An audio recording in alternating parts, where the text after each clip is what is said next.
Bonjour tout le monde et soyez les bienvenus dans cette nouvelle vidéo. Voilà, c'est une première, j'espère pas la dernière, d'une longue série Bezrat Hashem.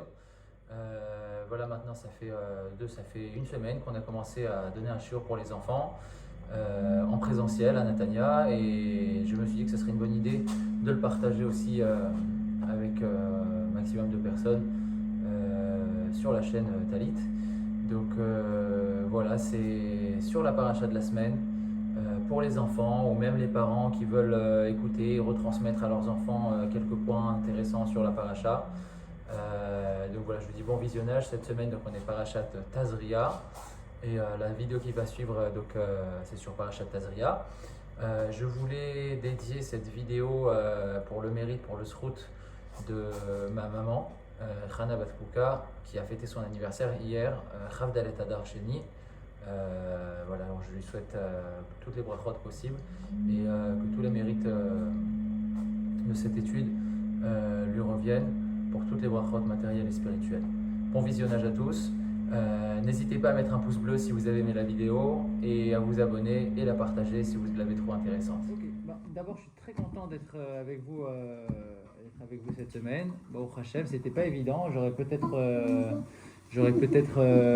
la base, c'était pas prévu que je sois là, mais bon, au Hachem, les choses ont fait en sorte que j'ai pu être là-bas au Hachem. Vous avez passé une bonne semaine? Ouais. Un bon Shabbat? Ouais. Super. Ok. Donc cette semaine, on va parler d'une nouvelle paracha. Qui se rappelle le nom de la paracha qu'on a lu ce Shabbat? C'est rapide. Donc la paracha de la semaine dernière, c'était la paracha de Shemini et Parachazak. On n'en avait pas parlé la semaine dernière. Ok, on ne va pas en parler cette semaine. On va déjà tout de suite rentrer dans le sujet de la paracha qui arrive. La paracha de cette semaine. Qui sait comment elle s'appelle? Si vous, encore une fois, si vous ne savez pas, c'est pas grave. Il n'y a pas de problème. Ok. N'oubliez pas encore une fois, si vous avez des questions, n'hésitez pas à poser la question. Si vous n'avez pas compris quelque chose, vous me le dites. Si 2 fois, 3 fois, vous n'avez pas compris, vous me le dites. Il n'y a pas de problème. On a le droit de ne pas comprendre une fois, 2 fois. Il n'y a aucun problème à ça. D'accord? Moi, je suis là pour ça avec grand plaisir. Et donc, la paracha de cette semaine, elle s'appelle Tazria. Ah, c'est. Non, j'ai vu là. Exact. Donc, c'est la paracha de Tazria. Alors, la paracha de Tazria, elle est, des fois, on la lit toute seule. Et des fois, on la lit avec la paracha d'après. La paracha d'après, elle s'appelle Metzora. Et donc, des fois, on lit Tazria et Metzora ensemble. Et des fois, on lit Tazria toute seule. Donc, Shabbat prochain, Bezrat Hashem, on va dire que la paracha de Tazria. On ne va pas lire la paracha de Metzora. Mais c'est 2 parachéotes qui parlent d'un sujet principal. Ça parle de ce qu'on appelle la tsara'at. Ok? La tsara'at, c'est une maladie qui n'existe plus, qui existait que pour certains cas. Alors, avant de rentrer dans le sujet, c'est un rapport avec le Lachon Hara, exactement. Et alors, pour commencer, la paracha de Tazria, le début de la paracha, il vient nous parler d'une personne, d'une maman, qui a Un fils. un enfant. Exactement. Un fils ou une fille. Un fils ou une fille. Une maman qui donne naissance à un enfant. Et bien la Torah vient nous rappeler quelques lois qui la concernent. Et elle va devoir amener un korban. Qui c'est qui se rappelle ce que c'est qu'un korban? Un corban, c'est Le truc, dès qu'on on dit merci à Hachem. Non, dès qu'on était. C'est dès pas qu'on faux, faisait un mais c'est péché, pas que. on devait, C'est aussi Marquer ça. d'accord. C'est les deux. C'est les deux réponses sont bonnes. Faire un corban C'est les chayotes là. avec une animale, faut la brûler. C'est aussi vrai. Alors un korban, pour rappeler c'est quoi un korban? Un korban, c'est ce qu'on appelle un sacrifice. C'est approcher quelque chose à Hachem. En général, les korbanotes, on les faisait avec des animaux. Ok, mais c'était pas obligé que ce soit un animal dans certains cas. Alors il y a certains cas où c'était un animal précis. Et il y a certains cas où ça pouvait être aussi de la farine. Ou de la farine. Quelqu'un qui est pauvre et qui n'a pas du tout d'argent, eh ben, il y a certains corbanotes, certains sacrifices qu'il pouvait faire avec uniquement de la farine. Un petit peu de farine, il ramenait un peu de farine et il l'amenait pour Akadosh Baruch Hu. Akadosh Baruch Hu, il acceptait parce qu'il n'avait pas les moyens. Akadosh Baruch Hu, il ne lui obligeait pas à s'endetter pour acheter un pigeon ou un agneau ou une vache ou quelque chose qui vaut très cher. Donc, un korban, c'était ce qu'on amenait sur le misbéach. La semaine dernière, je vous avais montré à quoi ça ressemblait le misbéach. C'est là où on amenait justement ces animaux ou bien cette farine. Donc la maman qui a un bébé, pour remercier Hachem, elle va amener un korban. Elle va amener 2 corbanotes en réalité. Elle va amener premièrement un petit korban qui sera un pigeon ou une colombe. Et le deuxième korban, ça sera un agneau. Il y a un korban qui s'appelle le korban Ola, et il y a un korban qui s'appelle le korban Khatat. Sans rentrer dans le détail des corbanotes, le korban Ola, c'était un korban qui était brûlé entièrement, Ola, ça veut dire elle monte, et donc c'est un korban qui monte entièrement chez Hachem. Et le korban Khatat, c'est un korban il y avait des parties qui étaient brûlées entièrement pour Hachem et des parties qui étaient mangées. Ok, donc sans rentrer dans les détails, il y avait le korban Khatat, il était fait avec le pigeon ou la colombe, et le korban Ola, c'était fait avec l'agneau. Pour les garçons, la maman, elle amenait le korban au bout d'1 semaine, et pour les filles, la maman, elle amenait le korban au bout de 2 semaines. Alors, il y a une deuxième... Pourquoi les garçons c'est plus tôt? C'est une bonne question. Alors, sans entrer dans le détail, la maman, à la naissance, elle a ce qu'on appelle une forme d'impureté, une touma. Vous savez, des fois pour se purifier, on va au mikvé. Des fois avant Yom Kippour, on va au mikvé pour se purifier. Ou bien quelqu'un qui se convertit va au mikvé pour se purifier, pour purifier son corps. Et bien la maman, après la naissance, elle devait attendre un petit peu de temps pour se purifier. Et pour les garçons, c'était 1 semaine que ça durait. Pour les filles, ça durait 2 semaines. Maintenant, pourquoi je ne saurais pas vous dire exactement, mais ça prenait plus de temps pour la naissance d'une fille et moins de temps pour la naissance d'un garçon. Donc ça, c'est le premier point de la paracha. Deuxième point de la paracha, qui est toujours dans le même sujet. Akadosh Baruch Hu vient nous amener une mitzvah qu'on connaît déjà, qu'on a reçue depuis Avraham Avinu. Qui est-ce qui sait une mitzvah spéciale qui est en rapport avec Avraham Avinu? Une mitzvah qui est en rapport avec Avraham Avinu. C'est une mitzvah qu'Avraham Avinu, il a fait lui-même tout seul. Très bonne réponse, mais la prochaine fois, j'aimerais que tu lèves le doigt. D'accord? Celui qui connaît la réponse, il lève le doigt, comme ça, s'il y en a plusieurs qui savent, on essaye de faire participer chacun. D'accord? Ouais. Ok, donc Avraham Avinu, il a reçu de Akadosh Baruch Hu la mitzvah de la Brit Mila. Une seconde. Reste au cours. Tu veux un verre d'eau? Et donc, depuis Avraham Avinu, déjà, Hachem, il avait dit que toute la descendance d'Avraham Avinu feront la Brit Mila. Et là, Kadosh Baruch Hu nous le rappelle, il nous redonne une deuxième fois cette mitzvah. Et surtout, c'est la première fois qu'il nous le donne depuis que les Bnei Israël, ils ont reçu la Torah sur le Har Sinaï. Il dit que le 8e jour, le bébé, il doit avoir la Brit Mila. Donc, encore une fois, la mitzvah de la Brit Mila. Donc, qu'est-ce qu'on a vu pour l'instant? C'est que la maman, elle doit amener 2 corbanotes, 2 sacrifices. Et à part ça, la mitzvah de la Brit Mila. Maintenant, on va parler d'autre chose. Alors, avant de rentrer dans le deuxième sujet qui est la tsaraat. La tsaraat qui veut dire en français la lèpre. Alors, je vais juste d'abord vous raconter une petite histoire. Ça vous dit une petite histoire? Tsaraat. Alors, La lèpre. une petite histoire sur la Brit Mila. Du temps de la Mishnah, C'est qui lui là-bas?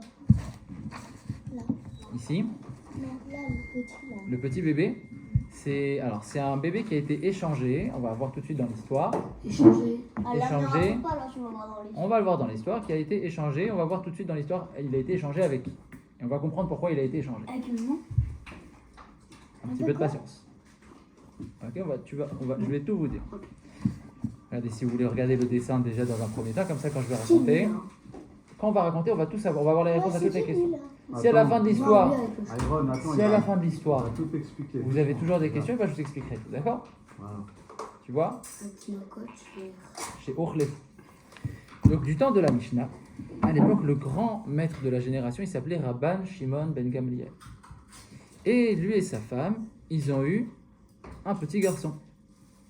Et donc, il était le 8e jour, qu'est-ce qu'on doit lui faire à ce petit garçon? On a dit Brit Mila. Maintenant, à cette époque, en Israël, il y avait les Romains. C'était les Romains qui dirigeaient toute la région et Eretz Israël aussi. Et qu'est-ce qu'ils ont fait les Romains à cette époque? Est-ce qu'ils avaient permis de faire la Brit Mila?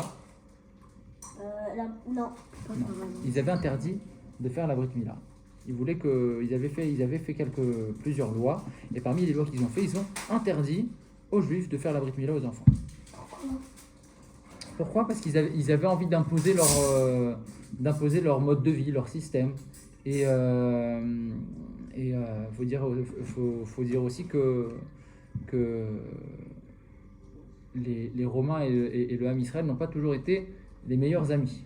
Donc, quand les Romains ont dirigé, alors pas toujours, il y a eu une époque, justement, ce qu'on va voir à la fin de l'histoire, il y a eu une époque où il y avait quand même une bonne entente, mais de manière globale, voilà, c'est les Romaïm qui ont détruit le deuxième Beth Amikdash. Et Le premier, c'est gay. le premier, c'est Nebuchadnezzar, c'est le roi de Babylone, de Babel. Et donc, ils avaient interdit de faire la Brit Mila. Maintenant, Rabban Shimon ben Gamliel, qui était un grand sadique, qui était le maître de la génération, pour lui, il n'était même pas question de ne pas faire la Brit Mila à son fils. Donc, ils ont dit, on va quand même faire la Brit Mila. Et qu'est-ce qui s'est passé? Ils ont fait la Brit Mila sans avoir peur du Keïsar, donc du César. Et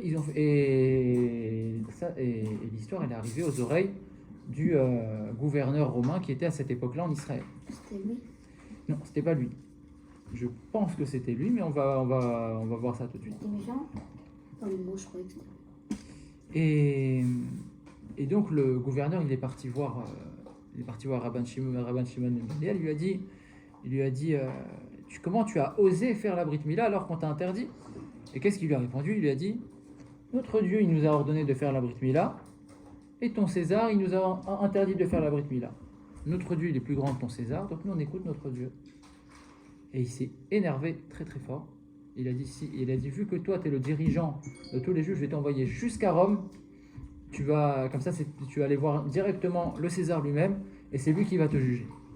Et donc, Rabban Shimon, sa femme et leur fils, le petit Yehuda, qui deviendra par la suite Rabbi Yehuda Anassi, comme on va le voir, ils sont partis dans ce long voyage jusqu'à Rome, jusqu'en Italie. Et en arrivant là-bas, la maman, elle a dit, je suis très fatiguée, laissez-nous nous reposer ce soir avant d'aller voir le César demain chez des amis qui habitent ici. Et donc elle avait une amie non juive, une femme romaine qu'elle avait rencontrée en Israël à l'époque. Les Romains, ils voyageaient beaucoup sur toute la Méditerranée, ils venaient aussi visiter la terre d'Israël. Et donc elle avait rencontré une fois une dame romaine en Israël qui après était retournée là-bas. Et donc ils l'ont laissée aller là-bas. Et quand elle a vu son amie non juive, elle lui a raconté l'histoire. Et qu'ils sont venus ici en fait pour prendre une punition d'avoir fait la Brit Mila à leur fils. Donc la maman, quand elle a entendu ça, la maman non juive, elle a dit c'est très grave, j'ai une idée. Elle a dit, moi aussi j'ai eu un bébé il n'y a pas très longtemps. C'est ce qu'on peut faire. Moi mon bébé il n'a pas la Brit Mila. Il n'est pas juif, il n'a pas la Brit Mila. Donc demain quand tu vas chez le César, prends mon bébé avec toi, laisse-moi le tien, et on ne dira rien, ni vu ni connu, ils verront, pas de problème. Et donc la femme de Rabban Shimon ben Gamliel était très contente. Parce qu'ils voulaient faire le Brit Mila. Non, elle ne voulait pas faire la Brit Mila. La maman romaine qui n'était pas juive, elle aussi elle avait un petit bébé. C'est un goy, le bébé. Et le bébé c'était un goy. Il n'a pas besoin de faire la Brit Mila, il lui a pas fait la Brit Mila. Donc elle va échanger le bébé. Contre un juif.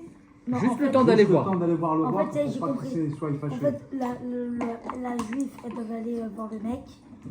Et, Le roi. ouais, le roi, voilà. Et après, il y a une amie à elle qui n'est pas juive. Donc elle lui a donné son bébé pour qu'elle aille voir le roi. Et elle a pris le goy.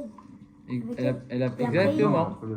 Le petit bébé juif, le petit Yehuda. La meuf, elle a pris Exactement. Alors regardez. Mais après, elle a changé contre Voilà, le elle a goy. échangé son bébé. Du temps qu'elle allait voir le roi. Juste pour le pas temps que d'aller le le roi, voir. Il voit que le bébé, il a fait la Brit Mila, qu'il se fâche après eux. C'est interdit de le faire. Donc, voilà, juste le temps d'aller voir le roi, elle a pris le petit bébé qui s'appelait Antoninus. Elle a pris avec lui, comme si c'était son enfant. C'est un goy. Et elle a amené chez le roi. Ils ont dit, et alors quand ils sont arrivés, ils ont dit voilà, c'est eux les Juifs qui ont fait la Brit Mila, alors que toi tu as interdit en Israël de faire la Brit Mila. Ils ont quand même fait la Brit Mila. Et La maman, elle a dit, je comprends pas ce qu'il raconte. Depuis le début, on leur dit que c'est une fausse accusation. On n'a pas du tout fait la Brit Mila à notre fils. Et ils sont venus juste nous accuser à tort, c'est pas vrai, etc. Et elle dit, ah bon, bah, on va vérifier ça tout de suite. Et ils ont vérifié, et ils ont ouvert, bien entendu, le bébé, c'était le bébé de la copine qui n'était pas juive. Et il a vu qu'il n'y avait pas la Brit Mila. Et donc l'empereur, voilà, c'était pas un roi, c'était un empereur. On appelle ça un empereur qui régnait sur un empire. Il a vu que le bébé n'avait pas la Brit Mila, il a dit, vous vous moquez de moi? Il a dit, vous vous moquez de moi, ils n'ont pas fait la Brit Mila, vous dites qu'ils ont fait la Brit Mila. Alors là, le gouverneur qui était responsable de cette accusation, il a dit, je comprends pas, j'en suis sûr, je l'ai vu de mes propres yeux qu'il en fait, leur Dieu, il doit leur faire des miracles, c'est pas possible. Alors qu'est-ce qu'il a répondu l'empereur? Juste une petite seconde, je finis, après je t'écoute. Il a dit, si leur Dieu il leur fait des miracles sur mes interdictions, et ça sert à mes interdictions, elles servent à rien, ils ont qu'à continuer de faire la Brit Mila. Et donc depuis cette histoire, tous les juifs d'Israël, ils ont pu faire la Brit Mila, et l'interdiction, elle a été arrêtée. Et après, quand la maman, elle a ramené le petit bébé chez sa maman, et qu'elle a récupéré son fils, et la maman Goya, qui était très contente de ce qu'elle avait fait, elle a dit, si nos enfants ils ont pu s'aider déjà depuis la naissance, ça deviendra des amis par la suite. Et c'est vrai, le petit bébé Yehuda, c'est devenu Rabbi Yehuda Anassi. Et l'autre bébé, qui s'appelait Antoninus, il est devenu empereur de Rome. C'est lui qui est devenu roi après de l'Empire romain. Et ils sont devenus copains. Rabbi Yehuda Anassi, il avait de très bons rapports avec Non, c'était un juif, c'était le fils de... Et l'autre, c'était le goy. Oh. Le roi, c'était le goy. Il est devenu roi, il est devenu empereur de Rome. Et donc, il régnait sur tout l'Empire romain et sur Eretz Israël. Voilà, une petite seconde. Et après, ils avaient de très bons rapports, ils se voyaient souvent. Même, il y avait une histoire avec Rabbi Yehuda Anassi qui avait invité Antoninus une fois à manger chez lui un Shabbat. Alors bon, on va la faire très, très, très vite. Il a invité à manger un Shabbat. Il a trouvé le repas de Shabbat très très bon. Et après, il lui a dit, il a demandé à revenir en semaine. Et après en semaine, il lui a dit, mais la nourriture, elle n'a pas le même goût. Il a dit, c'est normal, il y a une épice secrète. Il fait, mais quoi, tu peux pas m'avoir cette épice secrète? Il a dit, cette épice, c'est le Shabbat. Les aliments du Shabbat, ils ont un goût spécial. Et ce Antoninus, quand il était roi et empereur de Rome, il avait justement de très bons rapports avec Rabbi Yehuda Anassi et avec les Juifs en général. C'est quoi que tu voulais me dire? Si tu fais la Brit Mila et tu coupes pas bien, ça fait quoi? Alors ça, il faut demander à un Moël. Il y a des cas où il n'y a pas besoin de refaire, il y a des cas où il faut refaire, il faut arranger, mais ça, c'est un Moël qui saura répondre à cette question. Parce que c'est spécial, il y a des choses qu'il faut faire, il y a des choses si c'est pas bien fait, ça passe, il y a des choses si c'est pas bien fait, il faut refaire. Donc moi je suis pas Moël, je saurais pas te dire exactement, mais voilà, il y a des fois il faut refaire, il y a des fois il faut pas refaire. Ok, je t'écoute. C'est vrai, dès qu'il y a eu l'échange entre le juif et la goy, là.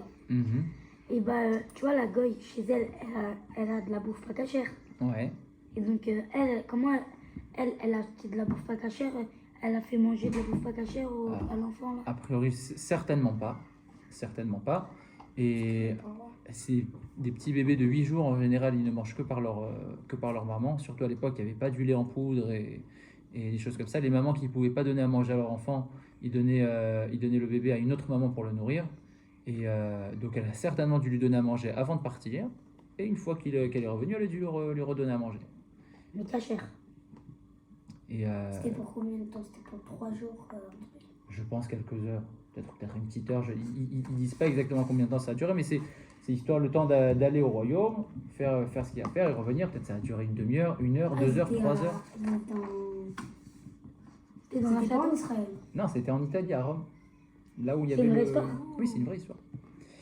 Et d'ailleurs, c'est connu avec Moshe Rabbeinu, quand c'est la fille de Paro qui l'a récupéré, elle a essayé de lui donner à manger, il était bébé, et Moshe, il a pas mangé. Les tzadikim, déjà depuis leur naissance, ils ont un... C'est une histoire de... Exactement. Et après, la fille de Paro, elle a vu la grande sœur de Moshe Rabbeinu, Myriam, et elle a dit, va l'amener chez quelqu'un qui pourra le nourrir. Et donc, il l'a amené chez sa mère. Et là, sa mère, elle a pu le nourrir. Donc, les tzadikim, déjà, depuis qu'ils sont bébés, ils ne s'approchent pas de ce qui n'est pas pour eux, et notamment de la nourriture pas cachère. Et donc, même si elle a essayé de lui donner à manger de la nourriture pas cachère, je suis certain que Rabbi Yehuda Anassi, même étant bébé, il n'a pas accepté cette nourriture. Donc ça, c'était... Quand t'es petit, tu peux pas savoir. Alors ça, c'est pour les bébés normaux. Mais les tzadikim, depuis qu'ils sont bébés, c'est des neshamot spéciales. Même qui- dès qu'il a 8 jours. Ok, il y a d'autres questions? On peut continuer. On peut continuer. Alors, donc là, on a vu le korban de la maman, la brit mila et l'histoire de Rabbi Yehuda Hanassi. Maintenant, la lèpre. Alors, la lèpre, la tsarat, ok, c'est une maladie qui existait avant, il y a très longtemps, au temps du Kohen Gadol, au temps du Beth Amikdash. Et si on commence à mettre sur la tsarat, C'est une bonne question. C'est une bonne question. Je pense pas. Je pense pas. Logiquement, non. Pourquoi? Parce que, comme on va voir, la tsarat, c'était une maladie qui était en rapport avec le lachon hara. Et quand il y aura Mashiach, tout le mal va disparaître. Et donc, naturellement, on va naturellement pas parler mal sur les autres. Et donc, si on va pas parler mal, il n'y aura pas lieu d'avoir de la tsarat. si ici on va parler mal, il y a quoi? Ben, on va pas parler mal. Il y aura que du bien sur terre. Et quand il y aura que du bien, le mal ne pourra pas exister. Et le mal, ça veut dire parler mal sur quelqu'un d'autre. On sera tellement occupé à étudier la Torah que la Torah prendra tellement de place, elle va éclairer nos vies. La Torah, elle va nous rendre meilleurs. Okay, c'est-à-dire qu'aujourd'hui, on a un Yetzer Hara, des fois, on a envie de faire quelque chose de pas bien. Et ben, quand il y aura Mashiach, même ces choses pas bien qu'on pourrait avoir envie aujourd'hui de le faire, oui, il y aura encore des voitures, et ben, on n'aura pas envie de le faire. Gratos. Ah, gratos, ça je sais pas, ça dépend de la valeur des choses, ça dépend, ça dépend de beaucoup de choses. Alors, bon, ça c'est si vous voulez, une prochaine fois on pourra parler de Mashiach, mais là c'est pas le sujet d'aujourd'hui, d'accord? Donc alors pour revenir à la lèpre, donc c'est une maladie qui existait avant mais qui n'existe plus aujourd'hui. Et dans les temps modernes, aujourd'hui, ou il y a encore quelques années, il y a une maladie qui s'appelle la lèpre et qui existe dans certains pays, je crois en Afrique, si je ne me trompe pas. Quoi? Aussi aujourd'hui? Mais c'est encore pas- de quoi? Oui, aussi aujourd'hui. Une Et maladie si qui je s'appelle la lèpre. Alors, laisse-moi finir. Ça n'a rien à voir avec la lèpre de la Torah. La lèpre de la Torah, c'était des taches blanches ou des petites plaies blanches ou jaunes qu'il y avait sur la peau, ou des fois sur les habits ou sur les murs. Tout de suite, on va y arriver, on va expliquer. Et la lèpre qui a de nos jours, il y a encore pas très longtemps, c'est une maladie qui a rien à voir où les gens ils ont des problèmes de peau, des problèmes, je connais pas exactement tous ces problèmes que ça concerne, et c'est pas pareil avec la lèpre de la Torah. La lèpre de la Torah, c'est une autre sorte de maladie, donc c'est pas comparable. Maintenant, la lèpre de la Torah, la tsarat, elle pouvait venir dans 3 endroits. Elle pouvait venir. Note encore. Arrête, lève la main, donc là tu sais. Ok, donc dans un des endroits, ça pouvait venir dans le corps. Est-ce que quelqu'un d'autre sait quel autre endroit la lèpre elle peut venir? Toi, je sais que tu sais. On va essayer de laisser une chance à quelqu'un d'autre. Alors, Dans la main. dans la main, ça fait partie du corps. Dans le corps, en général, c'est sur la peau. Ça peut venir sur la main, sur n'importe où dans le corps, sur le visage, ou même sur la barbe aussi, ou sur les cheveux. Ok? Autre part que sur le corps, où est-ce que ça pouvait venir? Rappelle-moi ton prénom, j'ai déjà oublié. Eyal. Sur la gorge. La gorge, c'est le corps. Autre chose que le corps. Ah non, les jambes. Les jambes, c'est le corps aussi. Le ventre. Magen, t'as une idée? Les oreilles aussi, c'est le corps. Le ventre. Dans les murs. Dans les murs, bonne réponse. Ça pouvait aussi venir dans les murs de la maison. Ah, parce qu'il demande papa, parce qu'il a entendu maman lui a dit. Papa, parce que maman lui a dit, elle a dit. Ah, ne triche pas là-bas là. Non, je te jure que j'ai pas entendu. Ah, d'accord. Ok, quelqu'un d'autre sait dans quoi aussi ça pouvait venir? Mais les habits. Les habits. Bonne réponse, Magen. Bravo Magen. Non. J'ai pas triché. Elle a pas triché, elle a aidé, c'est pas Tu l'as pareil. dit à Magen pour les habits? Donc, ça pouvait venir en Asie. Sinon, elle aurait pas Dans les passé. murs, dans les habits et sur la peau. Pourquoi il y avait ces 3 choses-là? Alors, on a dit que la lèpre, elle venait en rapport avec le lachon hara. Quand une personne, elle parlait mal sur quelqu'un d'autre, eh ben, Hachem, il mettait en garde ces personnes-là. De quelle manière? Avec la lèpre. Il disait tout de suite, hé toi, attention, t'es en train de dire du lachon hara, calme-toi. Qu'est-ce qui se passait? Il y avait de la lèpre sur les murs de la maison. Si la personne, elle Quand il y continuait, avait du lachonara, il y avait de la lèpre sur le. c'est-à-dire qu'il y avait des taches blanches, des taches jaunes, etc. Il fallait casser le mur et après reconstruire par là-bas. Attends, mais si le Faut mur citer il est si vous blanc, faites de la Sonara. Bah comme oui, on si va le tu voir, parles c'est mal le d'un truc il est copain, blanc. Alors ça, tout est tu détaillé dis, dans la il est pas paracha. comme ça, il est comme ça. Tout est Ça, détaillé c'est dans la le chemin, paracha. c'est pas bien. Il y avait des tâches différentes, c'est très spécial, hein, les tâches de la lèpre. Il y avait du jaune, il y avait du Déjà, Avec toutes on les apprend, couleurs. excuse-moi, de là, on parle jamais mal sur un copain ou sur un juif en disant lui il a fait ça, il est Si pas tout le monde fait de la gentil. Sonara, Lui il est comme ça, il est comme ça, je l'aime pas parce que. Mais on a quand le c'est- droit de dire Jamais. pas un nom. Parce pas un nom. qu'aujourd'hui- Tu dis un copain, un Aujourd'hui, il m'a fait aujourd'hui quelque on a de la chance, on n'attrape pas la lèpre comme à l'époque dans la Torah, comme Abraham il explique. On a de chose. la- Non, mais j'ai le droit de raconter un truc, parce que j'aurais dit. on va dire je me suis fait mal. Ouais, Et j'ai envie de raconter à quelqu'un. ouais, J'ai le droit de dire, ouais. mais ne dire pas le nom. Ah, tu dis pas le nom. Non, je dis Ah, pas. si tu dis pas le nom, c'est très bien. Voilà, Alors. tu dis quelqu'un il m'a fait mal, mais tu dis pas le Et nom. on peut dire mon copain. Faut pas il m'a dire fait le mal. nom, faut pas parler, donner On le peut nom. dire c'est mon copain qui m'a fait mal. Voilà, ouais, ça. Alors je vais t'expliquer, Ah, ça non. dépend. Ouais, il va t'expliquer Abraham mieux que Le lashon hara, Regarde. c'est dire du mal d'une personne. Dire du mal d'une personne stam, comme ça. Ok, même si c'est vrai.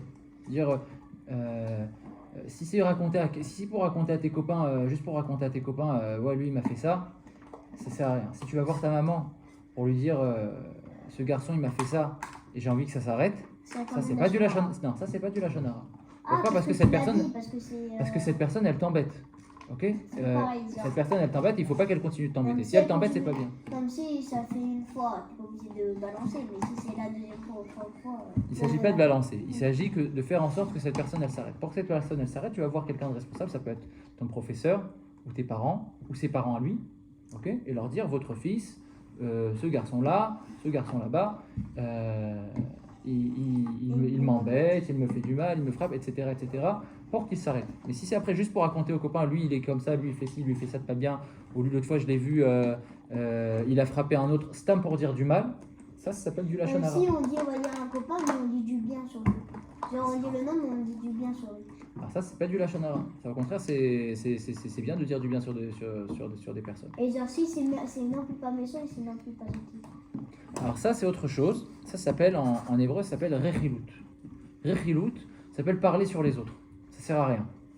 Ok? Parler sur les autres, c'est pas pour dire du bien d'eux, pour leur... c'est pas pour dire du bien d'eux, ça ne sert à rien. Alors c'est pas mal comme le lashon hara, mais c'est pas quelque chose de bien en soi. Ok? Et notre parole, elle est très précieuse. Et notre parole, c'est bien d'utiliser pour dire du bien, pour dire des paroles de Torah, pour dire des tfilotes, pour apprendre, pour aider les autres personnes, etc., etc. Et si c'est pour dire du mal, c'est pas la peine. Et quand une personne, elle parlait du mal sur une autre personne, juste raconter, un tel il est parti là-bas, il a fait ça, il a fait ci, il a fait ça, et ben, Akadosh Baruch Hu, il aime pas du tout ça. Et j'ai le droit de dire quelque chose de bien sur lui ou ça compte Oui, déjà quelque chose? oui, dire du bien sur une personne, c'est pas un problème. Après, dire... Voilà, ça, c'est déjà un peu ben, plus genre, compliqué. ça, on va dire, je dis à un copain à moi, lui, il aime faire, on va dire, un truc, c'est de la sonara, ça. On va dire, il aime Si c'est les quelque chose de signes. pas bien, c'est du lashon hara. Si c'est quelque chose de bien, c'est pas du lashon Si hara. tu dis mon copain il aime bien Voilà. étudier le roumage, ça dit quelque chose de bien, c'est pas grave. Si tu dis qu'il aime bien aller aider les personnes, Si tu rendre dis mon visite aux malades, copain il a à l'hôpital. tapé, Il dit, il a levé la main sur un autre Il copain, aime c'est bien pas bien. taper. Et si je dis, Hein? mon copain, Ah, il Il aime adore, bien taper mon taper. copain. Oui, c'est du Non. lashon hara. C'est pas C'est du bien, lashon hara, mon fils. Bah oui. Ok. Et le lashon hara, ça amène à rien de bien. Et des fois, ça peut même avoir l'effet inverse. Ça peut, chas de shalom, faire des choses pas bien. Et on va dire que c'est vrai des fois, dès que t'es grand, c'est vrai dès que tu grandis, même à cet âge-là, et bah, dès que, on va dire, quelqu'un, vas-y, te fait quelque chose et que le maître, tu peux aller porter plainte à la police, et bah, c'est du lashon hara d'aller porter plainte. Si c'est un truc très grave. Je pense que quand tu seras adulte, tu sauras faire la part des choses, savoir quand est-ce que c'est important d'aller porter plainte et quand est-ce qu'il n'y a pas besoin de porter plainte. Porter plainte, c'est-à-dire que tu veux faire payer à la personne le mal qu'il t'a fait. Ok? Ouais, voilà, Il y a des genre. fois, si la personne elle a fait du mal et elle doit payer pour ça, et ben on fait les choses nécessaires. Porter plainte à la police, c'est-à-dire que la police, elle va Ouais, aller, si c'est grave, elle va aller chez la personne, s'occuper de la faire payer ce qu'elle doit payer. Ok? La C'est prison. comme, que ce soit de la prison, soit une amende, soit rembourser le mal qu'il a fait, soit payer des choses qu'il a cassées. Si tu as volé quelque chose, et ben, tu vois ce que je veux dire? C'est pas du lashon hara. Du lashon hara, c'est parler gratuitement du mal d'une personne. C'est parler du mal d'une personne pas pour arranger les choses. Stam pour dire du mal sur une personne, ça, juste comme ça pour lui faire une mauvaise réputation. Mais comme je t'ai dit, dire du mal d'une personne, enfin, pas dire du mal d'une personne, mais raconter à la police une personne qui a fait du mal, ça va empêcher à cette personne de continuer. Raconter à ses parents qu'un enfant il nous embête à l'école, ça va empêcher à cet enfant de continuer. Ça, c'est pas du lachon hara. Mais là, raconter entre des copains ou raconter à des personnes juste comme ça du mal qu'une personne elle a fait, ça c'est du lachon hara et ce n'est pas bien. Ouais, parce que si t'es obligé, hein, une fois, parce qu'il peut, on va dire, il y a des mecs qui peuvent faire une grosse connerie. Une grosse bêtise. Voilà, genre, on va dire, ils peuvent, je sais pas, on va dire, te menacer ou un truc du genre. Et ben alors, comme il a dit Abraham tout à l'heure, si c'est le cas, ou t'en parles à tes parents, d'accord, ou t'en parles à ses parents, si tu vois ses parents arriver en même temps, par exemple, derrière quelqu'un de l'école, tu vas voir ses parents, tu dis, votre fils, il me menace, il me dit ça, tu peux le faire. Ça, c'est pas de la shonara. Abraham, ce qui est de la shonara, c'est de parler mal de quelqu'un. Gratuitement pour rien. Même si c'est vrai qu'il a fait des bêtises. C'est vrai, par exemple, tu as un copain, il a vraiment fait une bêtise et tu vas dire à ton copain, t'as vu ce qu'il a fait, il a fait ça, il a fait ça. Même que c'est vrai, mais c'est quand même de la shonara. Ok, mais oui, mais dès que t'es là, il y en a qui sont grands pour menacer. Ouais. C'est pas que des enfants qui menacent. Tu vois, t'en parles à tes parents. Ah voilà, et mes parents, ils peuvent porter plainte. Mais ils vont voir. Si c'est assez grave. Si c'est grave, bien sûr, c'est grave, c'est sérieux. Bien sûr, tes parents, ils appellent les parents de l'autre enfant. C'est pas un enfant, c'est un grand père. C'est pareil. On fait en sorte, regarde, on fait en sorte que ça s'arrête. S'il faut passer par la police, bah oui, il faut passer par la police. S'il n'y a pas besoin de passer par la police, on trouvera un moyen pour faire en sorte que ça s'arrête. Aller rencontrer la personne, parler déjà avec la personne. Déjà, voilà. Ok, déjà parler avec la personne. Exactement. Ou parler avec quelqu'un qui le connaît bien, qui est de sa famille, un bon ami à lui, ou ses parents, etc. Voilà. Et si on voit que ça ne s'arrange pas même avec eux, on trouvera d'autres moyens. Mais encore une fois, pas stam de parler aux autres pour dire ah lui il a fait ci, lui il a fait ça. Ok. Eyal, c'est ça? Qu'est-ce que S'il y a quelqu'un, il vient, il vole de l'argent et après il tape et tout. Alors, lui qui s'est volé il a volé l'argent. Alors, s'il dit à la police c'est de la chenara. Non, on a expliqué. Que Ouais, mais si on va dire là il y a quelqu'un, il tape quelqu'un. Ouais. Bah, et après il dit à tout le monde qui m'a tapé, il m'a frappé. Et c'est de la chenara. Si c'est juste pour raconter du mal, oui. Si c'est pour mettre les autres, si c'est pour mettre les autres. Embêtant. Hein? Et si c'est embêtant, il tape toujours. Eh ben, tu vas voir les personnes, comme on a expliqué déjà, tu vas voir les personnes qui peuvent faire en sorte qu'ils s'arrêtent. Professeurs, ses parents, ou tes parents. parents, Ok. On dira à tout le monde. Non, parce que ça va aider en rien. Ça va aider en rien. C'est pas pour faire en sorte que ça s'arrête. En fait, ça va faire de la chamara pour rien. Donc on a dit, si la personne elle parle du mal, d'abord ça va venir sur ses murs. Si la personne elle continue et qu'elle n'a pas pris la leçon, qu'elle n'a pas compris que la lèpre qui est venue sur ses murs, c'est pour qu'il s'arrête, Hachem il va faire en sorte que ça se rapproche encore de lui. Ça va venir sur ses habits. Et si la personne elle s'arrête toujours pas, et ben là ça viendra sur sa peau. Et là, qu'est-ce que la personne elle devra faire? C'est d'abord sur les habits ou d'abord sur la peau? Corban. Le plus loin de la personne et après le plus proche de la personne. Le plus loin, c'est le mur. Après, c'est les habits. Et après, c'est la peau. D'accord? Maintenant, une personne qui voit ces choses-là, sur son mur, sur ses habits, sur lui, il se dit, tiens, ça ressemble à de la lèpre. Qu'est-ce qu'elle doit faire, cette personne? Si c'est que ça juste sali et il n'a rien fait. Alors voilà, Oui, c'est justement, il y a plusieurs, des fois ça peut être jaune, des fois ça peut être vert, des fois ça peut être blanc. En général, c'est blanc, ou des fois c'est jaune clair. Il y a plein de couleurs différentes. La Torah, elle parle de plein de couleurs différentes, Non, du si vert. on voit exactement la couleur de la truc sur son mur. Alors, il y avait des personnes qui connaissent exactement quelle couleur c'est la tzarat, quelle couleur c'est pas la tzarat. Quelle couleur c'est la lèpre, quelle couleur c'est pas la lèpre. Est-ce que vous savez c'est qui ces personnes? Alors, n'importe qui en réalité pouvait savoir. Bonne réponse. Les Kohanim, en général, les Kohanim, ils savaient qu'est-ce qui était la tzarat, qu'est-ce qui n'était pas la tzarat. C'est un Kohen qui était avant Kohen au Beth Amikdash, qui existe encore? Non, je pense pas. Le Beth Amikdash, c'était il y a 2000 ans. Hein? C'était il y a 2000 ans qu'il y avait le Beth Amikdash. Donc à moins que tu connais des personnes qui ont 2000 ans d'âge, mais je crois pas que c'est...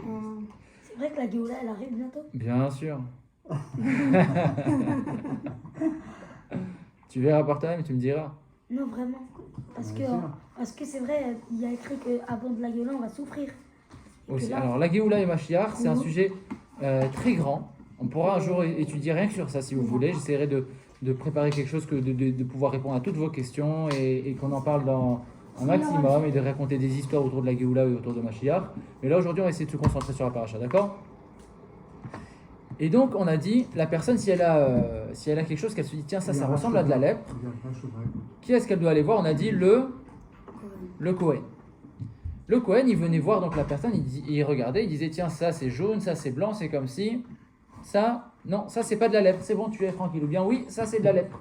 Et donc, qu'est-ce qu'il fallait faire?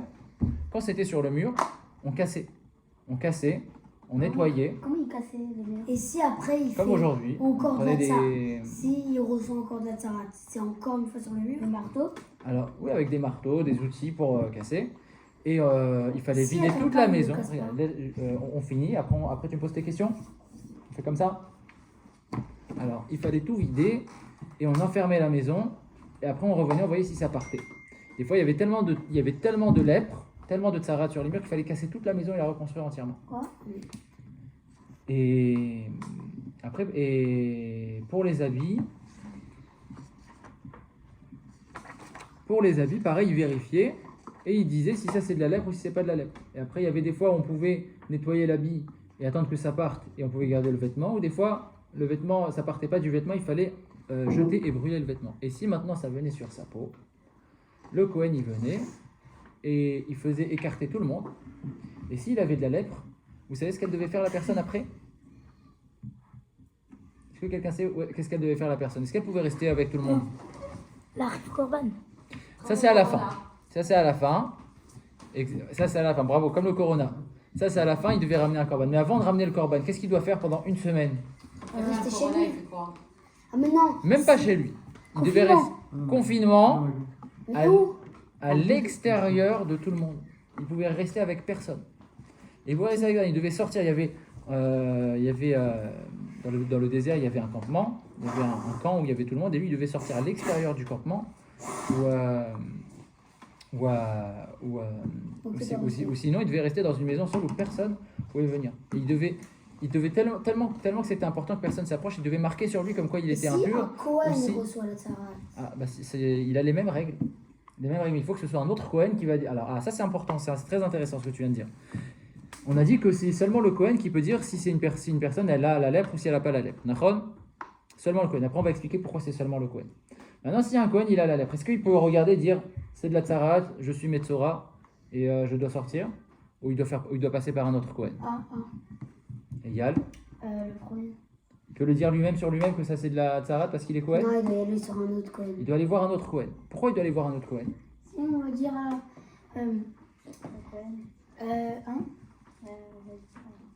je suis un Kohen et après j'y vais sur un autre Kohen, un enfant.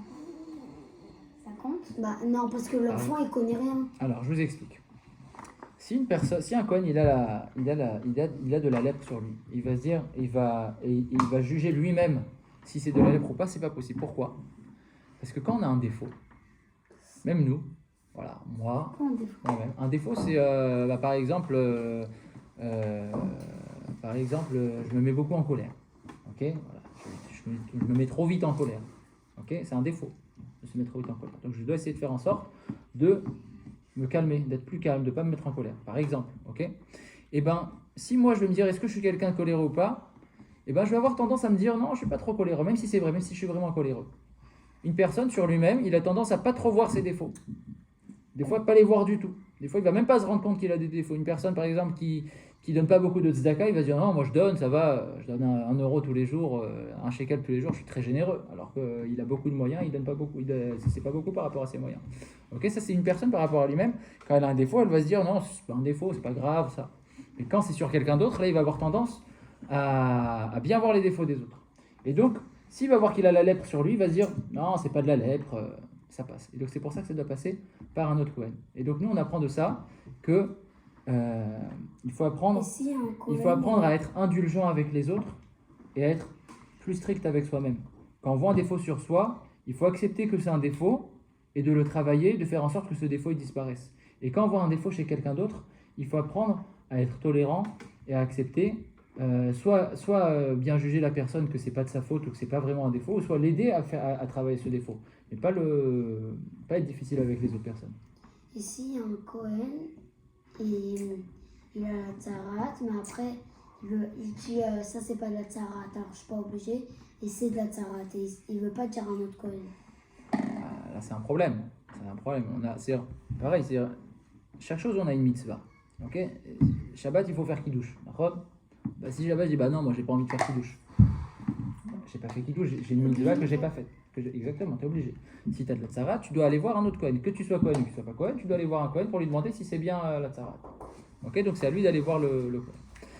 Maintenant, est-ce que vous savez pourquoi c'est un Kohen et c'est pas même un Rav? S'il y a un Rav, un grand Rav, qui connaît toutes les lois de la tzarat. Assieds-toi, s'il y a un Kohen qui connaît toutes les lois de la tzarat, un grand Rav qui connaît toutes les lois de la tzarat, pourquoi il pourrait pas dire que tiens, ça je reconnais, ça c'est le blanc comme ça que c'est de la tzarat, et dire que c'est la tzarat? Pourquoi c'est que le Kohen qui doit le faire et pas une autre personne? Parce qu'un Kohen c'est un peu plus important qu'un normal. Non, c'est pas vraiment ça. C'est pas ça la bonne réponse. C'est que le Cohen il est spécial. Le Kohen il est spécial. Oui, le Kohen il est spécial, mais c'est quoi qu'il a de spécial le Kohen? Est-ce que vous savez c'est qui le... Parce que c'est Dieu qui l'a choisi de lui. Aussi, mais c'est pas ça le point principal. Est-ce que vous savez c'est qui le premier Kohen? Kohen Agadol. Alors le Kohen Gadol, c'est-à-dire le grand Kohen. Et c'est vrai que le premier Kohen aussi c'était un Kohen Gadol. Mais est-ce que vous savez comment il s'appelait le premier Kohen? Aaron. Bonne réponse. La prochaine fois, levez la main. Donc Aaron, le frère de Moshe Rabbeinu, c'était le premier Kohen.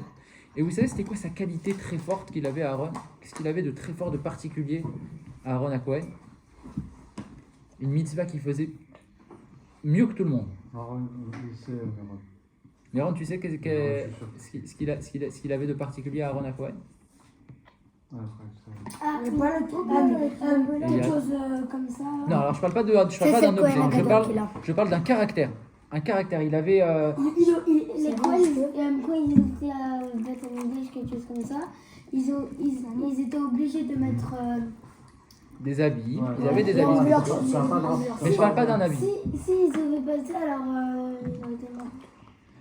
Ça c'est autre chose. On parle pas de l'habit, on parle d'un caractère, d'un sentiment qu'il avait. C'est plus que les autres.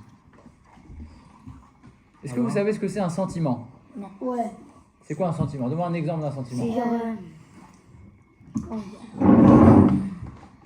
La colère, c'est un sentiment. La peine, c'est un sentiment. dès que t'es amoureux de... L'amour, c'est un sentiment. Ouais, l'amour du prochain, l'amour, c'est un sentiment.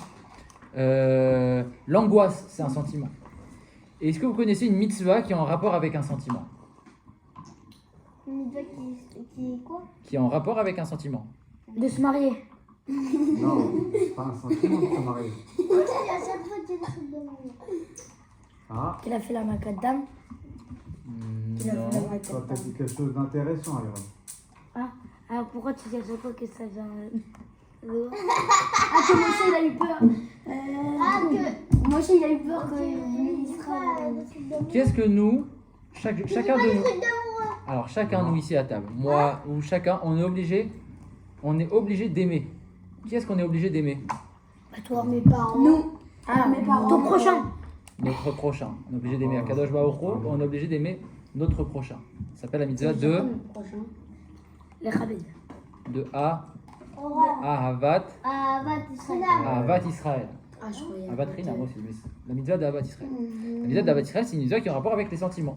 Aimer son prochain, d'avoir de l'amour pour son prochain, c'est un sentiment. Et Aaron à Cohen, il avait cette qualité très forte, il aimait tout le monde d'une manière très très très très forte et sans condition. Et ça, c'est une qualité qu'il a donnée à toute sa descendance, tous les Kohanim. Tous les Kohanim, ils descendent, il faut savoir que tous les Kohanim, ils descendent de Aaron à Cohen. Aaron à Cohen, c'est le premier Kohen et tous les Kohanim, ils descendent de lui. Et tous les Kohanim, ils ont cette qualité d'aimer chaque juif de manière très très forte. Et c'est aussi pour ça qu'ils ont reçu... Pas du Aaron. Non, ça n'existe pas. S'il ne descend pas d'Aaron, c'est pas un Kohen. Tu descends d'Aaron. Tu t'appelles Cohen? Ouais. Donc normalement tu descends d'Aaron à Cohen. Ouais, après, Quoi? ça veut dire que le papa de ton papa, de ton papa, de ton papa, de ton papa, de ton papa, de ton papa, de ton papa, c'est Aaron à Cohen. Le frère de Moshe Rabbeinu. Attends, c'est qui le plus grand, Aaron ou Moshe? Bah, Moshe. Bah, Ça dépend sur quoi. Mais normalement, c'est Moshe Rabbeinu. Sur l'âge. Ah, bah, Aaron. Ah, dans l'âge, c'est Aaron à Cohen. Et donc, Aaron à Cohen, alors on revient à ce qu'on a dit. Pourquoi c'était. Il est décédé à quel âge, Aaron? Si je dis pas de bêtises, à 123 ans, Moshe 125 120, ans. d'accord. Moshe 120, Aaron à Cohen, j'ai un doute entre 123 et 125. Quelque chose comme ça. Il était âgé de Moshe Et Aaron, il était âgé de Moshe de 3 ans de plus. Et ils sont. C'est Aaron Cohen. 123, tu dis. Donc, normalement, 123. Et donc, il avait la Havat Israël très très forte. Et donc, comme il avait la Havat Israël très très forte, et ben c'est pour ça que c'est uniquement le Kohen qui peut dire à une personne qu'il a de la tsaraat. Et quand il a de la tsaraat, la personne, elle devient impure. Elle devient tamée. Et pour pouvoir dire à une personne que cette personne, elle est tamée, Est-ce que quand. alors juste je finis, après tu me dis. La seule personne qui peut dire à une personne tu es tamée, Ça eh ben non, c'est le Kohen. Ah. Pourquoi? Parce que le Kohen, il a une Ahavat Israël très forte. Et quand il va dire à une personne tu es tamé, c'est pas parce qu'il l'aime pas. C'est parce que c'est la C'est vérité. parce que c'est la vérité. Il le dit avec une vraie Ahavat Israël pour que cette personne elle s'arrange. Mais quand une autre personne elle dit à quelqu'un qu'elle est tamée, peut-être qu'il y a un problème d'Ahavat Israël. Peut-être que l'Ahavat Israël elle n'est pas parfaite et qu'il va le dire avec un manque d'Ahavat Israël. Et donc c'est pour ça qu'Akadosh Baruch Hu, il a désigné que uniquement le Kohen il peut le dire et personne d'autre. Et qu'est-ce qu'on peut apprendre de là? Qu'un Cohen, c'est un peu plus important qu'un. Alors je vais vous dire, qu'est-ce qu'on peut apprendre de là? Que si un jour, alors je vais t'écouter juste après Mendel. Mendel il avait une question. Si un jour on veut faire une remarque à quelqu'un, si un jour on voit qu'on a un copain qui fait quelque chose de pas très bien et qu'on a envie de lui dire qu'il arrange ce problème-là, eh ben il faut être sûr d'abord que notre Ahavat Israël pour lui elle est parfaite. Il faut avoir une Ahavat Israël parfaite pour cette personne avant de lui faire une remarque. Si notre Ahavat Israël elle n'est pas parfaite, on ne peut pas se permettre de lui faire une remarque. Comme le Kohen. Le Kohen, il avait un amour parfait pour chaque juif, et c'est seulement lui qui pouvait dire qu'il avait la tsarat et qu'il était tamé. Et donc pareil, nous aussi, quand on veut faire une remarque à quelqu'un, on est obligé d'avoir un amour parfait. Et c'est pour ça aussi que les Kohanim, c'est eux qui faisaient la bracha. Ils font Birkat Kohanim. Pourquoi c'est les Kohanim qui font la Birkat Kohanim? Mon père fait toujours ça. Parce que c'est Toi aussi, quand tu vas être bar mitzvah, tu vas le faire. Parce que c'est des Kohanim. Parce qu'ils ont l'amour du prochain très fort. Est-ce Quand ils font, vous savez que quand ils font la bracha, les Kohanim, ils disent Asher Kideshan ou Mitzvotav, Asher Kideshan Bikdushato Shel Aaron, qu'Akadosh Baruch Hu, il leur a donné la Kedusha de Aaron à Kohen. Vetzivanu Levarech et Amo Israël. Et il nous a donné la mitzvah de bénir son peuple d'Israël. Et qu'est-ce qu'on dit à la fin? Be'ahava, avec l'amour. Les Kohanim, ils ont la mitzvah de faire la bracha, mais pas stam de faire la bracha. La bracha, ils doivent la faire avec l'amour. Donc c'est quelque chose de très important de manière générale chez chacun, et surtout chez les Kohanim, surtout quand ils font la bracha, et surtout pour pouvoir faire, pour pouvoir désigner qui est-ce qui a la tzarat. Alors je t'écoute après pour ta question. Il y avait d'abord Mendel qui avait une question. Attends, Aaron. Hein? Alors retiens bien ta question, je t'écoute juste après. Je vais t'écouter. Juste, il y avait Mendel, il avait une question. Alors essaye de bien te rappeler. Est-ce que quand ma chère va venir, est-ce que tous les Kohanim et tous les Aaron, est-ce qu'ils vont être dans le Beit HaMikdash? Oui, bien sûr. Mais bien sûr. Toi, tu vas être dans le Beit HaMikdash? Vas-y, pose ta question, Aaron. Magan, il avait une petite question avant Aaron. Tu vas voir les Je te rappelle. Kodesh à Kodesh. Rappelle-toi bien ta question. Hein. On va dire là, il y a un qui fait un truc, et moi qui fait un truc comme un truc. Quelque chose de pas bien. Moi quelque chose de pas bien. Lui, il fait un truc de pas bien, et moi je dis à un copain à moi, regarde qu'est-ce qu'il fait, c'est comme une gâchina. Bah, encore une fois, on revient à ce qu'on a dit tout à l'heure. Si c'est constructif, si c'est pour l'aider à arrêter, c'est une chose. Mais si c'est stam pour lui dire, pour montrer comment l'autre il fait du mal, oui, c'est du lashon hara. Après, par exemple, je vais te donner un exemple. Tu vois quelqu'un qui est plus grand que toi. Que si toi, tu vas lui dire, arrête de faire ça, il va pas t'écouter parce qu'il va pas te prendre au sérieux. Il va se dire, lui, c'est un petit, c'est rien ce qu'il me dit. Ok. Mais toi, tu connais quelqu'un qui a son âge et que tu sais que cette personne, elle va pouvoir l'aider. Elle va pouvoir l'aider à arrêter de faire ce qu'il fait de pas bien. Ok, bah, tu peux aller voir la personne et tu peux aller lui dire, tu sais, lui, il fait ça, tu devrais aller le voir pour essayer de l'aider d'arrêter. Si c'est pour l'aider à arrêter ou pour quelque chose de bien, de constructif au final, et ben là, c'est pas un problème. Mais si c'est juste pour raconter du mal, là, c'est un problème. Pourquoi pas tout le monde fait le Birkat Kohanim? Alors, c'est que les Kohanim. C'est Birkat Kohanim. C'est les Kohanim qui ont la mitzvah de bénir les Bnei Israël. Comment on sait que c'est les Kohanim? Comment on sait? Parce que c'est marqué dans la Torah. Bah, bien sûr. Ça s'appelle la Cohen. Je sais, mais là, Encore un Gadol. là maintenant, à cette époque-là, pourquoi on ne sait pas c'était le Kohen? Alors, Bah, bien sûr. si, alors, Dans regarde, je vais t'expliquer une chose. Je vais t'expliquer une chose. Depuis que l'homme Israël il existe, ok? Depuis que l'homme Israël il existe, à la base il y avait 12 tribus. D'accord? Il y avait 12 tribus. Ah, c'est à cause de notre famille ailleurs, parce qu'il s'appelait Yael Kohen. Ah oui, c'est ça. Exactement. C'est pour ça que son Ok. papa, il fait le... Avec les années, ça fait maintenant à peu près 3000 ans que le Am Israël existe. Pendant ces 3000 années, ok, et ben il y a des tribus qui ont disparu. Il y a des gens, dans le monde entier, ça veut dire que dans le monde, il y a des gens qui sont juifs qui savent même pas qu'ils sont juifs. Ok. Comme Et Jésus, il y a- il savait qu'il était juif. Oui, mais bon, c'est pas le sujet. Ok. Et nous, Baruch Hashem, après, il y en a que peut-être par erreur ils sont rentrés dans le Ham Israël, mais qu'on ne sait pas. Il y en a mais la plupart des juifs d'aujourd'hui, je dis bien la plupart, ok, nos parents et les parents de nos parents et les parents de nos parents, ils savaient qu'ils étaient juifs et ils ont gardé toutes les mitzvot et toutes les traditions juives et ils l'ont rappelé à leurs enfants. Ok. Nos arrière-grands-parents, ils l'ont rappelé à nos grands-parents ils l'ont rappelé à nos parents, et nos parents, ils nous l'ont rappelé à nous-mêmes qu'on est juifs, et ils nous ont éduqués dans le judaïsme. Ok. Et on a aussi des noms de famille qui nous rappellent notre source. Ça, c'est pour l'ensemble des Bnei Israël. Mais maintenant, on sait pas, tout le monde ne sait pas de quelle tribu il descend. Ok. Par contre, les Kohanim, pas tous, mais la plupart des Kohanim, ils ont bien gardé de père en fils leur nom et le fait qu'ils soient Kohen. Ok. Ils ont gardé leur nom Kohen, ou un nom qui est en rapport avec les Kohanim, et ils ont bien rappelé à leurs enfants, ils leur ont bien dit, toi, tu sais, non seulement que tu es juif, mais en plus tu es Kohen. Ok. Et donc tu as toutes les mitzvot qui concernent les Kohanim, notamment la mitzvah de Birkat Kohanim. Et c'est pour ça qu'aujourd'hui, donc c'est les Kohanim qui font la mitzvah de Birkat Kohanim. C'est qu'Akadosh Baruch Hu, il a dit aux Kohanim de faire cette mitzvah. Et donc, ceux qui savent qu'ils sont Kohen, eh ben, ils savent qu'ils peuvent faire cette Et pourquoi ils ont mitzvah. inventé Birkat Kohanim? Ça n'a pas été inventé, c'est une mitzvah qu'Akadosh Baruch Hu nous a donnée dans la Torah, Monsieur, justement pour nous amener la bracha d'Akadosh Baruch Hu chez les Bnei Israël à travers ces personnes-là qui ont une kedusha spéciale. Si là, on va dire je suis Cohen, et j'ai Ouais. un copain qui est Cohen, on est Karo Mishpacha ou non?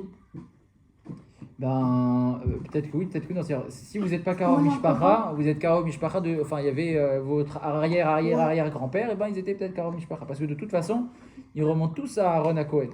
Ok. Alors ça veut dire que moi j'ai un copain, Je te pose une question. lui c'est un Cohen, Ok, Aaron, je vais t'expliquer une chose. et j'ai un Aaron, copain qui c'est un Cohen. ça ne veut pas dire qu'ils sont Karo Moi, Mishpacha j'ai un copain de Cohen. très près, mais Aaron. très loin. En réalité, on est tous Karo Mishpacha quelque part. Pourquoi? Parce que c'est Parce qui, que c'est qui Hachem notre, c'est notre père à tout. c'est notre père à tous, et aussi Avram Avinu. Ok, on a tous Avram Avinu comme arrière-grand-père. D'accord. Et ben les Kohanim c'est pareil, sauf que c'est quelques générations après, avec Aaron à Cohen. Ok, Aaron à Cohen c'était la 7e génération, le 7e arrière-petit-fils après Yitzhak Avinu. monsieur, pourquoi aussi? Tu peux m'appeler Avram. Hein. Ouais, je t'avais dit. Abraham Avinu. C'est ça. En plus, je l'avais dit. Ah, quoique. Pourquoi c'est pour la Torah? Il y a écrit que d'abord on commence par la Torah. T'as les jours, pourquoi on commence d'abord le Cohen et les Aaron? Quoi, le Cohen et le Lévi, tu veux dire? Ouais. Par l'ordre d'importance. Les Kohanim, ils avaient un. Dans le peuple juif, les Kohanim, ils ont une Kedusha qui est plus forte. Les Lévim, ils ont une deuxième Kedusha. Les Kohanim, ils pouvaient rentrer dans le Beth Amikdash et faire les korbanot. Les Lévim, ils étaient dans la cour du Beth Amikdash et ils chantaient. Et les Bnei Israël, ils pouvaient arriver dans la cour du Beth Amikdash, mais ils ne pouvaient pas servir dans le Beth Amikdash. Et donc, ils chantaient pour accompagner. C'est comme Ils ont chanté quelle chanson? des Tehillim en général. Pourquoi il fait C'était des Tehillim. Télim, c'est une chanson. Les Tehillim, c'est comme si qu'on pourrait dire un poème kadosh, comme un poème, c'est des belles paroles qui sont kadosh que David Amelach il a écrit.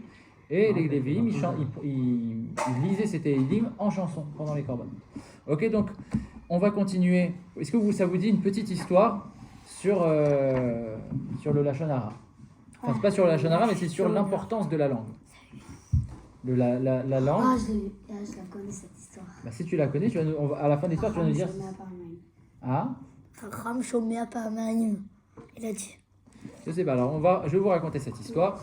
C'est une histoire qui va nous expliquer combien c'est important la langue et la parole.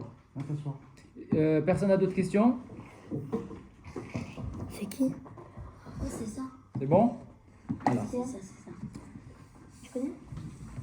on a vu comme quoi c'est important de ne pas dire du lachon hara. Mais non seulement que c'est important de ne pas dire du lachon hara, mais la langue, elle a un pouvoir très très fort. La parole, elle a un pouvoir très fort. Quand on dit des paroles mauvaises, ça peut faire du mal. Et si déjà ça peut faire du mal quand on parle pas bien, à plus forte raison que ça peut faire du bien quand on parle bien.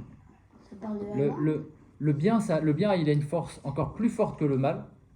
Et si le mal, si parler mal, ça peut avoir des mauvaises répercussions, ça peut faire quelque chose de pas bien, à plus forte raison que quand on va dire du bien, ça peut faire des choses encore mieux que ce qu'on peut imaginer.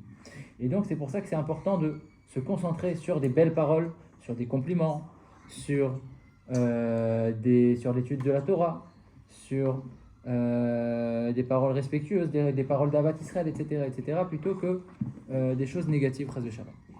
Maintenant, on va raconter une petite histoire. C'était à l'époque de David Ameler. À l'époque de Shlomo Ameler. Attends 2 secondes, Méron, ça t'intéresse pas? Tu veux écouter ou pas? Si ça t'intéresse pas, tu peux y aller sinon, comme tu veux. Encore 5 minutes. Tu veux y aller, tu peux y aller. Tu veux histoire. partir? Alors écoute. Alors, c'était à l'époque de Shlomo Ameler. À l'époque de Shlomo Ameler, il faut savoir que le roi Shlomo, il était connu un peu partout dans le monde pour sa chorma, pour son intelligence. Et il y avait un autre roi, qui était le roi de la Perse, Melech Paras. Il était très malade. Et les médecins, ils lui ont dit que le remède qu'il lui faut... Ah, je connais. Alors, alors si tu connais... C'est une femme qui est... Après, il a dit. Regarde. Il y en a qui ne connaissent pas l'histoire. Ok? Et les médecins, ils ont dit que pour guérir de sa maladie, il lui faut du lait de lion, Khalav Levia. C'est la femme du lion, la femelle du lion. La femme de le para. Non, du lion, Arié. Ah ouais, le roi d'or. Ouais, bien sûr. Mais ils sont les cheveux. Et ça va Ils ont pas, c'est que le lion qui a. La femelle, la lionne, elle a pas. Ça, c'est le Via et ça, c'est le. Et- Je connais pas l'histoire, mais je connais. Et donc, vous avez vu? Ouais. Ok. Et donc, ils lui ont dit que le seul remède pour lui, c'était de boire du lait de lion. Maintenant, une vache, c'est gentil, c'est calme. On peut prendre son lait tranquillement, n'est-ce pas? Mais une lionne, si on l'approche, vous pensez qu'elle va nous laisser prendre son lait? Non. Elle va nous laisser. Donc, comment il va faire pour obtenir du lait? Ah, bah il jette de la viande, après lui, il va. Mais bon, même si elle mange de la viande, elle n'aime pas trop. Alors, on va écouter l'histoire. Donc, le roi de Paras, il a envoyé. C'est la dieu, Oui, mais Mais il tu ne peut lui plus prendre son donnes lait. Mais tu lui donnes une bouteille de lait. Tu lui mets un cachet. Alors, écoutez. C'est quand le cachet. Mais comment tu lui mets le cachet? Alors, écoutez. Le roi de Perse, il est parti voir le roi Shlomo. Et il lui a dit, toi, tu es très intelligent. Enfin, il a envoyé des messagers pour lui faire sa demande. Tu es très intelligent, j'ai besoin du lait de lion pour pouvoir guérir. Essaye de me trouver une solution. Donc, le Shlomo Ameler, il est parti voir son général des armées qui s'appelait Benayahu ben Yehoyada, qui était très fort. Et il lui a dit, est-ce que tu penses pouvoir m'obtenir... Hein? Comment il s'appelle déjà? Benayahu, c'est son nom, Benayahu. Est-ce que ça. Et son père, il s'appelait Yehoyada. Benayahu ben Yehoyada. Benayahu, le fils de Est-ce que Yehoyada. ça écrit dans la Mishnah ou dans ça? Non, dans le Navi, il est écrit. Ok, peut-être dans la Mishnah on en parle, c'est possible aussi, mais On parle parce que j'ai. je m'en souviens pas. Tu l'as appris à l'école dans une Mishnah? À l'époque, Oui, c'est possible. C'est fort possible. Parce que dans la Mishnah, on parle de la Torah, on parle aussi des Nevi'im. Et donc peut-être qu'ils l'ont ramené. Moi, je me rappelle pas, j'ai pas appris toute la Mishnah. Et même ce que j'ai appris dans la Mishnah, je me rappelle pas tout par cœur. Donc je saurais pas te dire à 100%, mais il y a beaucoup de chance. Donc, vas-y. moi je connais pas. Mais toi, t'es trop fort. Oui, je sais. Donc, il lui a dit, est-ce que tu penses que tu serais capable de m'obtenir du lait de lion? Et Benayahu, il était très courageux, il a dit, ouais, pas de problème. Et donc, il est parti dans le désert, il savait qu'il y avait des endroits où il y avait des lions. Et il est parti avec une dizaine, si je dis pas de bêtises. Mais il, Et il a dit, pas de la problème, femme- juste, il a dit à Shlomo Ameler, il lui a dit, donne-moi 10 chèvres. Tu me donnes 10 chèvres et je te ramène du lait de lion. Ouais, et après il a ramené du lait. Alors, regarde, Comme Les athlètes. il l'a coupé, il va le donner de la. les athlètes. Qu'est-ce que tu voulais dire, Mendel? Non. Et après, il a trouvé 10 Lui, chèvres. il vient chez les ça. Il a trouvé Laisse-moi 10 attendre, chèvres. je vais te raconter. La femme, elle va pas le voir. Alors, je vais te raconter, à la fin, tu n'auras plus de questions. Et si tu as des questions, tu me poseras tes questions, d'accord? Donc, il a dit, tu me donnes 10 chèvres et je te ramène du lait de lionne, pas de problème. Et donc, il y avait un endroit, il a repéré, là-bas, il y avait des lionceaux, il y avait une lionne, il s'est dit très très bien. Il s'est approché, il s'est protégé, il s'est mis un peu loin comme ça. Il a pris une de ses chèvres, il a attaché et il a attiré la lionne. La lionne, elle est venue, elle a vu la chèvre, hop, elle l'a mangée. Elle l'a bouffé. Elle a dévoré, elle a mangé. Le deuxième jour, La chèvre.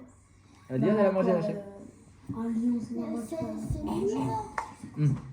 Le deuxième jour, il s'est approché un peu plus et il a attaché une autre chèvre encore un peu plus près.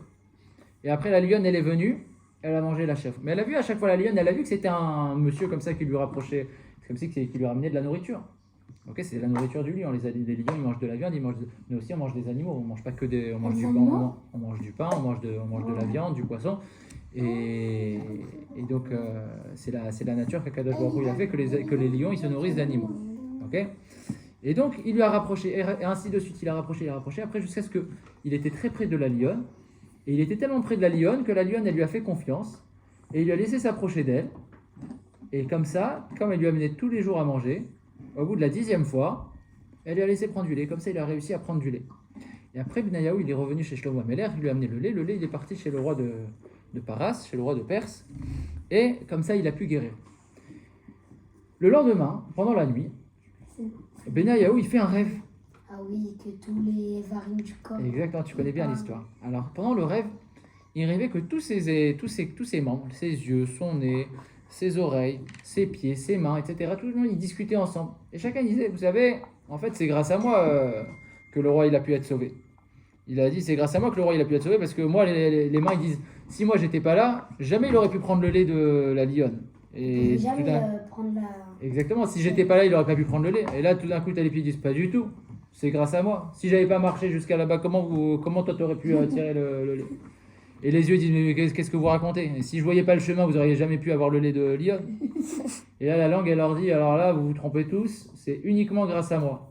Alors là, ils regardent tous la langue et ils disent toi, c'est grâce à toi. Comment c'est grâce à toi? Il fait ouais, si je veux, si je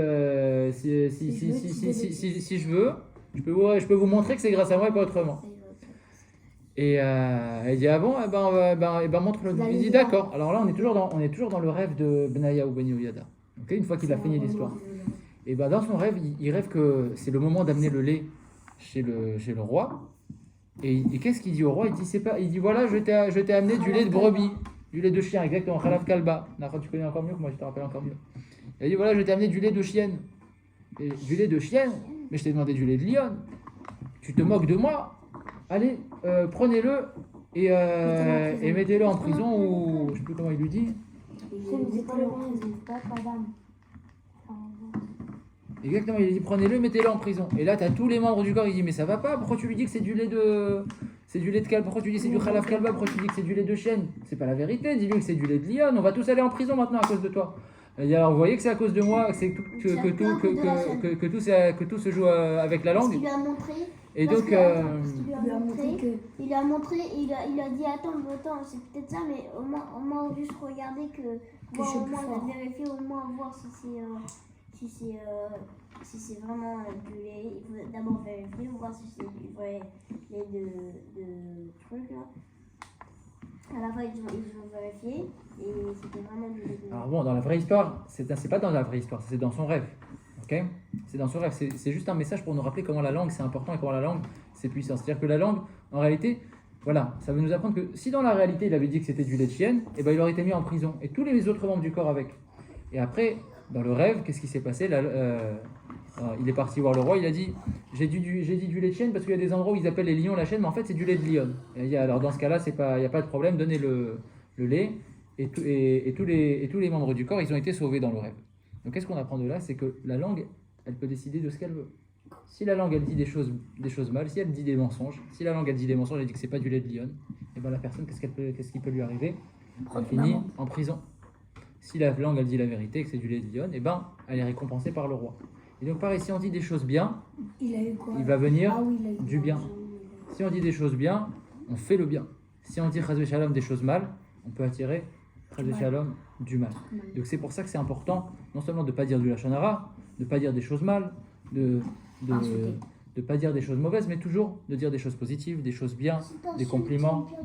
Et comme il y a un passage qui dit Shomer piv ou les shono, Shomer mitzarot nafsho. Celui qui préserve sa bouche et sa langue, eh ben, il se préserve de toutes les souffrances. Et donc en disant des choses bien, on va attirer sur nous des choses bien. Et voilà, je vous souhaite à tous de toujours parler du bien les uns des autres et de toujours dire du bien les uns des autres. Et comme ça, non seulement vous allez dire du bien, mais vous allez attirer du bien chez votre copain, chez votre prochain, mais vous allez vous attirer du bien également chez vous. D'accord, les enfants? Chazak ou Baruch.